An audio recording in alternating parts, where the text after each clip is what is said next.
আচ্ছা, কোনো বিয়ে বাড়িতে মেন কোর্সের মধ্যে কোন কম্বিনেশনটা তোমাদের সব থেকে পছন্দের? বিরিয়ানি নাকি ভাত আর গরমা গরম মাটন? কিছুদিন আগে চলে গিয়েছিলাম আলিপুরের উত্তীর্ণ ব্যাঙ্কোয়েটে, একটা বিয়ে বাড়িতে। গেট থেকে ঢুকতেই এইরকম সুন্দর ডেকোরেশনের মধ্যে দিয়ে হেঁটে ঢুকে পড়লাম হলের মধ্যে। বিশাল জায়গা জুড়ে বিস্তৃত এই ব্যাঙ্কোয়েট তখন গমগম করছে। সামনে চলছে বিয়ের অনুষ্ঠান। কিছুক্ষণ একটু আলাপচারিতা করে এগুলাম মকটেল কাউন্টারে। সেখানে একটু গলা ভিজিয়ে নিয়ে এবার স্টার্টার্স খাওয়ার পালা। ফিশ টিক্কা, চিকেন টিক্কা, গোল্ডেন ফ্রাইড প্রনের পাশাপাশি ট্রাই করলাম মঙ্গোলিয়ান লাইভ কাউন্টার থেকে পাস্তা আর নুডলসও। সবকটা স্টার্টার্সই খেতে ছিল অনবদ্য।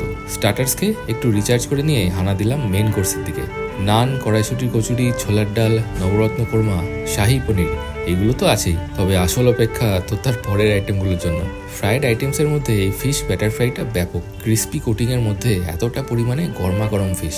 এরপরে এলো সাদা ভাত, বাসন্তী পোলাও, কাতলা কালিয়া, চিকেন চম্পারন আর মাটন কষা। প্রত্যেকটা ডিশই খেতে দুর্দান্ত লেগেছে। তবে বাসন্তী পোলাওয়ের সাথে মাটনের এই কম্বোটাকে সেরার উপাধি না দিয়ে উপায় নেই, জাস্ট ফাটাফাটি। এরপরে ডেজার্টে চাটনি, পাঁপড়, মাখা সন্দেশ আর বেকড রসগোল্লা, আর ফাইনালি আইসক্রিম আর পান দিয়ে শেষ হলো সেদিনের খাওয়া দাওয়া।